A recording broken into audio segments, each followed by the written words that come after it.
Combat in Victoria 2 is not the focus of the game, but it is a vital part of it nonetheless. In essence, it works similarly to previous titles such as Europa Universalis 4 and Crusader Kings 2. However, there are of course numerous differences. The goal of this video is to give an overview of how combat works in Victoria 2, as well as a few tips on how to be decent at it along the way. But first, let's run through some basics before diving into the rest. Armies in Victoria 2 consist of brigades, which is the colloquial term for a unit within the game. Each brigade consists of 3,000 men and are recruited from the soldier populations of your various provinces. From these very same provincial soldier populations, the reinforcements of the various brigades come from, which means they can run out. For example, if you recruit a brigade from Hamburg, that brigade will draw reinforcements only from Hamburg and not from, for example, Bremen. Additionally, the brigades are tied to nationalities. A brigade of North Germans from Danzig will never be reinforced by soldiers that are Polish, even if they come from the same province. The various units of an army can be slotted into two basic layers. First we have those that work well on the front lines, and then those that work well in the back line. Infantry work well on the front line, and artillery, for example, are only effective in the back line. In addition to this, we have the flanks, which are generally covered by highly mobile cavalry. With that out of the way, let's move on to the units that are available over the course of the time period. First we'll go through the various frontline units, then run through the support units, followed by the cavalry units, and finally the endgame units. The first unit that is available to any country is the irregulars. As you might imagine, they are awful. Unless you're China, or it's simply the only unit you have unlocked, never build them. Never build them. A much more useful unit is infantry. Infantry is the backbone of any army. A rule of thumb is that a typical army should consist of about 50% infantry. Infantry has a high defense value, and does make an excellent frontline unit. The guards unit is the cousin of infantry. They have a higher attack value than infantry, but poorer defense in return. They fill the role of breaking through enemy lines, or at least to attempt to. While infantry can be recruited from every nationality, guards can only be recruited from primary and accepted nationalities, making them far more scarce, especially in colonies. With the frontline units covered, let's move into the vulnerable yet powerful supportive backline. Similar to infantry, the artillery unit will be the bread and butter of your armies. They are extremely vulnerable if put on front lines, but provided some cover by frontline troops, they are able to rain death down upon your enemies. Artillery scales very well with technology, but only works properly in the back line. The other backline unit is the engineer. The engineer provides something called siege efficiency. I'll explain later what that does, but just keep in mind that it's pretty good. It also provides defensive bonuses to armies that have dug in. In Victoria 2 there are in total 4 different cavalry units. These are cavalry of course, dragoons, cuirassiers and hussars, and they all have their individual niches. Cavalry, dragoons and hussars all provide a vital thing called reconnaissance, but more on that later on. Dragoons is a direct upgrade over cavalry, which means you'll almost never build cavalry, unless it's the only such unit available. Dragoons also scale well with upgrades, making it into a potent combat unit, and eventually the best cavalry unit for pure combat. Cuirassiers can be viewed as an early form of tanks. They have high initial stats and can break through infantry, but they scale poorly with technology and fall into obscurity quite early on. The hussars provide the highest reconnaissance of the cavalry unit, but are quite poor combat-wise compared to dragoons, especially later in the game. Coming up now we have the late game units of tanks and airplanes. Tanks are powerful units and the main breakthrough unit. They also provide siege efficiency, meaning they supplant both the guard and the engineer unit. Airplanes provide excellent reconnaissance, and with the combat upgrades for technology, you could technically have an army made out of entirely tanks and airplanes, and it would be quite an effective one, provided that you can pay for it of course. Now you should know better which units can do what and what roles they fill, so let's move on to the combat mechanics. While Victoria 2, just like all the previous titles, only allows you to control the battle indirectly, there are numerous combat mechanics to take into consideration before sending the youths off to die. For while you can't direct the army personally while the battle rages on, every decision you make up to the battle will affect its outcome. Every army and every unit have two very important values. These are organization and strength.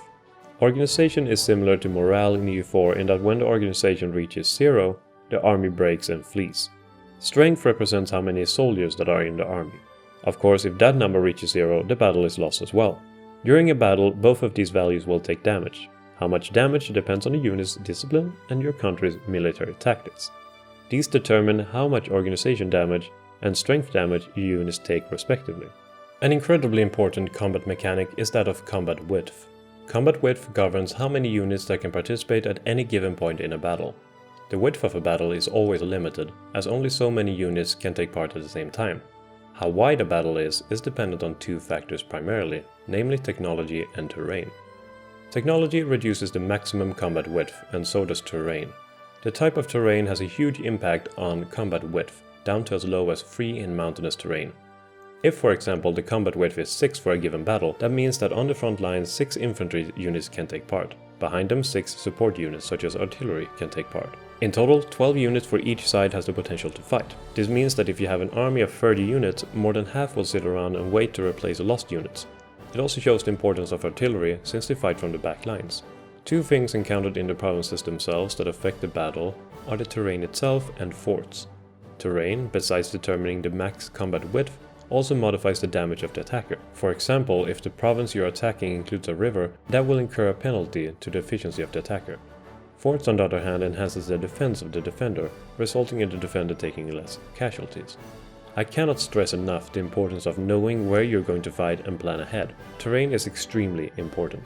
I promised previously to explain the importance of reconnaissance and siege efficiency.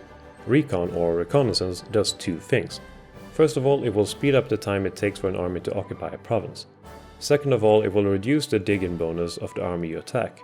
If an army is stationary for a period of time, it will start to accrue a dig-in bonus, which enhances its defensive capabilities.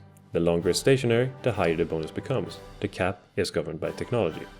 Recon lowers this bonus. Siege efficiency also does two things. First of all, it will speed up the time it takes for an army to occupy a province that houses a fort. Second of all, it will reduce the efficiency of the enemy forts in a battle. And as explained previously, forts enhance the defense of the defender. Siege efficiency reduces this. Just to have it mentioned, maneuver is a stat each unit has that determines what it can attack. If a unit has 1 in maneuver, it can only attack the unit directly in front of it, or diagonally, if nothing is in front of it. But units with higher maneuver are more flexible. Typically, higher maneuver units are the cavalry units. Lastly, in this category, I'd like to touch on reinforcements. Units in Victoria 2 reinforce the first day of a new month. How fast they reinforce depends on what your priority is when it comes to army supply stockpile. Meaning that if you are mass recruiting and armies need to reinforce, the recruiting armies will receive the supplies while the reinforcing armies will have to wait. Reinforcement is also dependent on the available pool of soldiers left in the original province. Technology will also affect the reinforcement rate, and of course, armies will reinforce much slower when in enemy territory. Now you should know everything worthwhile about armies in Victoria 2 and should also be ready to build the next grand army.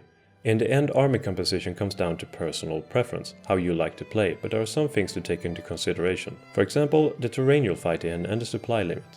If your fight will be mostly in the Sahara, perhaps sending your 150,000 men deluxe army is not the best idea. Since terrain also influences combat width, that means that in the Caucasus or the Alps, you could use smaller and more specialized armies to defend efficiently. But as I said, personal preference is important. The level of micromanagement you're willing to put in also decides. For me, that means building armies that makes it easier to manage them. For the army composition itself, having a mixed army will produce the best results. Preferably, you'll want to aim for about 50% infantry, 40% artillery and 10% everything else. There's a lot of debate as to which exact combination yields the best results.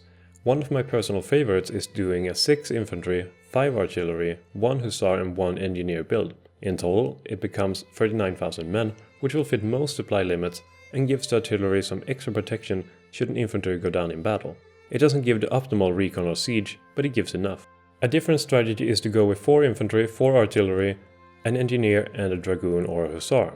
This gives perfect recon and siege. A drawback is the vulnerability of your artillery should your infantry take too much damage. An idea to take into consideration is to keep your army modular and uniform. What this means is that if all your armies are identical, you can combine them and divide them at will. 2 armies can become one big one, which afterwards easily can be split back into 2 small ones again. During this whole time, I've neglected to mention generals.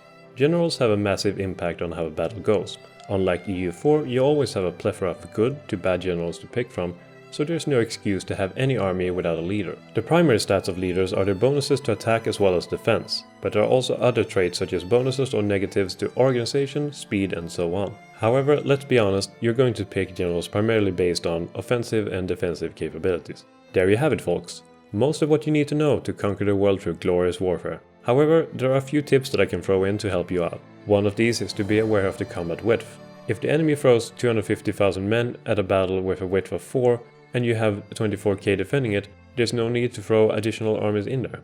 Have your other armies on standby in the vicinity and cycle them out. When the first 24k are damaged, put in another one and take the original out. This means that you have more armies that are available to help out elsewhere. Another tip is to bait the enemy.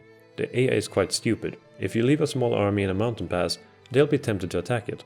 Afterwards you can simply reinforce at will. As a general rule, there is little point in attacking if you might as well take a defensive battle. Defensive battles in general are easier to deal with than attacking. Exceptions are of course if you have a master attacking general. If you have any questions, please do ask them in the comments below and I'll try my best to help you out. If you have any corrections on things I've said incorrectly or messed up, by all means also comment below and I'll address them. I hope this combat overview has been helpful to you. Good luck on conquering the world.